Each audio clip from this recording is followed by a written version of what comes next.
Donc correction de l'exercice 9, page 118. Ici, vous avez donc une suite UN définie par relation de récurrence avec U0 qui vaut 1 et UN plus 1 qui est égal à, donc, à 9 sur 6 moins UN. Question 1, il faut écrire une fonction UN en Python en renvoyant la valeur UN. Alors, et puis ensuite conjecturer sur la convergence de la suite. J'ai mis ici donc 3 versions d'un programme Python. Celui qui est demandé, c'est plutôt la version 3, mais quand même les versions 1 et 2 sont aussi des versions acceptées, en particulier la version 2. Et je vais essayer d'expliquer donc pour ceux qui ne comprendraient pas les différentes commandes en Python. Alors, version 1 déjà, je pense que la basique, c'est pour que vous compreniez un petit peu Python.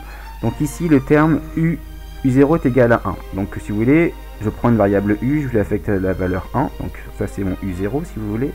Et ensuite, je vais devoir calculer en fait les termes de manière récurrente. C'est-à-dire qu'il faut que pour calculer U10, si vous voulez, là c'est dans mon exemple, j'ai calculé U10. Pour calculer U10, il faut que je calcule d'abord U1, puis après U1 me donne U2, U2 me donne U3, etc. Donc j'ai besoin des termes, de tous les termes. Je ne peux pas aller directement calculer directement U10. Pour calculer U10, ici j'ai besoin donc des termes précédents. Alors là, pour ça, comme je vais toujours faire le même calcul, je vais toujours faire 9 moins 6 moins UN, donc voilà, pour avoir le terme suivant. Je vais donc, on appelle faire une boucle bornée. Ici, là, le for i in range, c'est une boucle. Le i, en fait, est une variable qui va compter, si vous voulez, ici on peut dire que c'est un répété. Ici, c'est un répété, et le i est le compteur de répétition, d'accord? Donc le i vaut 1, c'est la répétition 1, le i vaut 2, c'est la répétition 2, etc. Et là, je veux que la répétition elle va de 1 jusqu'à, je vais répéter 10 fois. Mais le problème avec Python, c'est qu'il y a un petit décalage.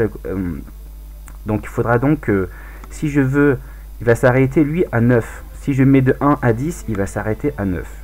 Donc je dois, c'est comme ça que marche Python, donc je dois rajouter plus 1 pour qu'il aille calculer de 1 jusqu'à 10. Donc par exemple ici, si à la place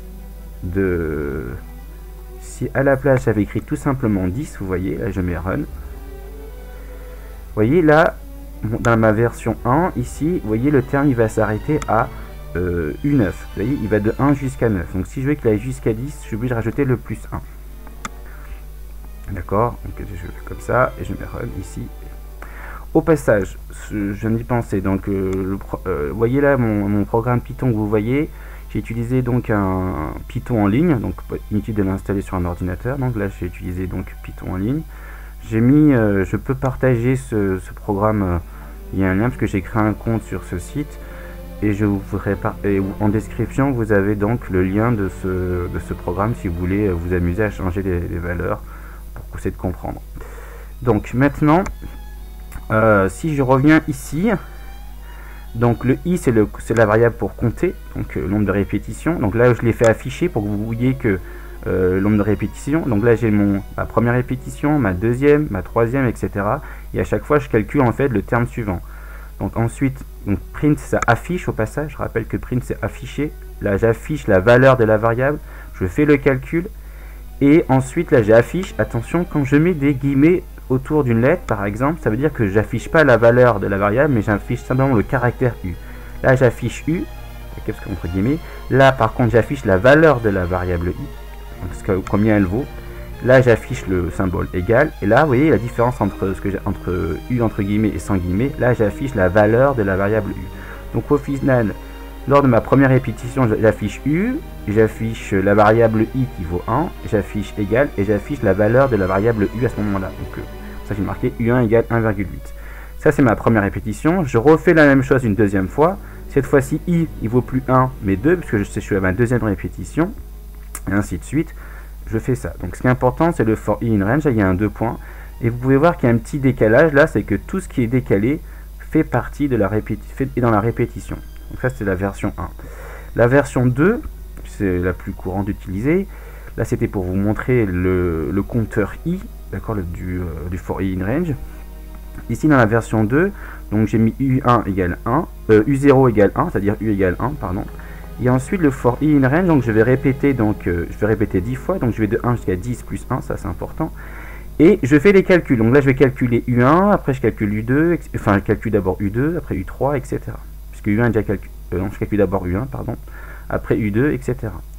Sauf que maintenant le print, contrairement à la version 1, je ne l'ai pas mis dans le répété, dans le for in range, je l'ai mis après. Donc en fait l'affichage va se faire qu'une seule fois, donc je fais mes répétitions de 1 jusqu'à 10, et après j'affiche donc le caractère U, j'affiche la valeur de la variable I, j'affiche le symbole égal, et j'affiche la valeur de la variable U. Donc vous voyez, dans la version 2, finalement j'ai pas toute la liste des calculs qui ont été faits, j'ai simplement le résultat de fin, qu'est-ce qu'il y a donc dans la variable U à la fin de mes répétitions successives, donc j'ai ça. Sinon, ce qu'on peut faire aussi, et c'est ce qui est demandé, puisqu'ils disent en utilisant une fonction, donc écrire une fonction. Donc une fonction en Python, ça commence par def, voilà, on met le nom de la fonction, on met 2 points, on donne des instructions, et à la fin, on return, donne si vous voulez l'image qu'on souhaite. Donc ici, j'ai exactement le même que la version 2, sauf que j'ai exprimé en termes d'une fonction, en mettant def. Donc vous voyez ici, par exemple, là j'ai calculé def, j'ai mis donc def un, 2 points, il y a le U1 et U égale 1, c'est le U0, après je fais mes répétitions comme tout à l'heure avec le décalage, et le return, vous voyez, il n'est pas dans la répétition, le return, comme il n'y a pas de décalage, il n'est pas dans la répétition, et return U, ça veut dire, on me renvoie, on me donne l'image, si vous voulez, de U, la valeur de la variable U. Donc ici, par exemple, si vous voulez, je pourrais mettre ici U, je mets par exemple 11, c'est le terme U11, j'ai ça. Je pourrais mettre U par exemple 50, et me renvoie la variable 50. Ok. Donc voilà, si le programme en Python, d'accord, qui est attendu, le programme en Python, en disant une fonction. Ensuite, conjecture avec un tableau de valeurs la convergence de la suite UN. Donc on peut utiliser soit sa calculatrice ici et regarder, voyez, la convergence de la suite. Là je calcule tous mes termes et je vois que la suite elle est croissante et qu'elle a l'air de converger vers 3. Donc là j'ai mis jusqu'à 50. Sinon, ce que je peux faire aussi, c'est pour ça que je l'avais fait, je peux utiliser ça, et là par exemple je vais afficher finalement les 100 premiers termes de la suite, ok, donc de 1 jusqu'à 100. Donc là j'écris run, et vous voyez là j'ai tous les termes, oui, je fais 100 répétitions, donc je mets bien 100 plus 1 ici, vous voyez, et là j'ai U1 c'est 1,8, U2 etc, et on voit que la suite, vous voyez, 2,9, elle s'approche, elle est croissante et elle tend, U100 c'est 2,97, on pourrait même aller jusqu'à peut-être 500, vous voyez, pour voir si ça se rapproche de plus en plus vers 3. Je vais afficher ça. Vous voyez, voilà, on est U500, c'est donc ici 2,99. Donc je l'ai pas écrit, parce que d'ailleurs j'ai oublié, je vois sur ma feuille. Donc j'ai pas écrit, donc ça c'est mes programmes Python, que je vous rappelle que vous pouvez voir en description, je vous donnerai le lien pour, si vous voulez même modifier ici les paramètres de mon programme. Et donc, puis conjecture avec un tableur de valeurs la convergence de la suite. Donc j'ai oublié d'écrire, mais vous pouvez écrire. Donc la suite, on peut conjecturer que la suite converge vers 3. D'accord. Alors ensuite, petit 2, on admet que l'on peut montrer que la suite est croissante. On admet donc que la suite elle est croissante et des termes inférieurs ou égal à 3. Donc ça c'est ça va être important pour la suite, mais gardez-le en tête, soulignez-le si vous lors d'un contrôle ou d'un exercice sur une feuille. Déterminer f tel que un plus 1 égale f de un. Donc ça c'est facile, vous remplacez les un par x. Vous avez donc ici f de x c'est le 9 sur 6 moins x. Et il fallait montrer que f est continu sur 1, 3. Donc vous voyez que f c'est un quotient de polynôme. Donc au numérateur il est degré 0, au dénominateur il est degré 1. Donc f est continu sur 1, 3 comme quotient de polynôme. Et un polynôme, on sait que c'est continu. Dans le cours on l'a dit, c'était une fonction de référence. Dont le dénominateur ne s'annule pas sur 1, 3. Effectivement, pour que ce soit continu sur 1, 3 tout entier, il ne faut pas que le dénominateur s'annule, sinon ce ne serait pas défini. Donc ici, vous voyez que ça s'annule en 6, donc, mais ça ne s'annule pas sur 1, 3. Donc c'est pour ça que la fonction est continue comme quotient donc de deux polynômes dont le dénominateur ne s'annule pas sur 1, 3. Ensuite, question B, montrer que la suite UN est convergente puis déterminer sa limite. Donc pour montrer que UN est convergente, c'est ce que on en a parlé tout à l'heure, là, sur le fait qu'elle est croissante de terme inférieur ou égal à 3. Ici, là, on va utiliser le théorème de la convergence monotone, puisqu'on a une fonction croissante majorée par 3, donc elle converge, et on va essayer de déterminer la limite. Donc d'après l'énoncé, UN est croissante et majorée par 3, puisque ces termes sont inférieurs ou égal à 3. Donc d'après le terme de convergence monotone, UN converge vers une limite finie, qu'on note L, et tout ce qu'on peut savoir, c'est que L est inférieur ou égal à 3. Ensuite, on veut utiliser le théorème du point fixe que vous pouvez voir là, et pour le théorème du point fixe, il faut d'une part une fonction qui est définie à l'aide d'une fonction, ce qui est le cas ici, c'est la question 1b qui le donne, enfin la question 2a pardon, qui le dit déjà. Ensuite, il faut que la fonction f qu'on a donc déterminée soit continue en L. Pour l'instant, on sait que L est inférieur ou égal à 3, et la question qu'on pourrait se poser, c'est est-ce que L peut être par exemple négative ou pas. Mais ici, on a que U0 est égal à 1. Et que la suite elle est croissante. Donc si la suite elle est croissante, les termes ils vont forcément être supérieurs à 1, puisque U1 va être supérieur à U0, etc. Donc pour tout n finalement, UN va être compris inférieur ou égal à 3, ça c'est donc parce qu'elle est majorée par 3, c'est donné par l'énoncé. Et par contre, le fait qu'elle est croissante, ça veut dire que les termes qui vont suivre après U0, ils seront forcément supérieurs.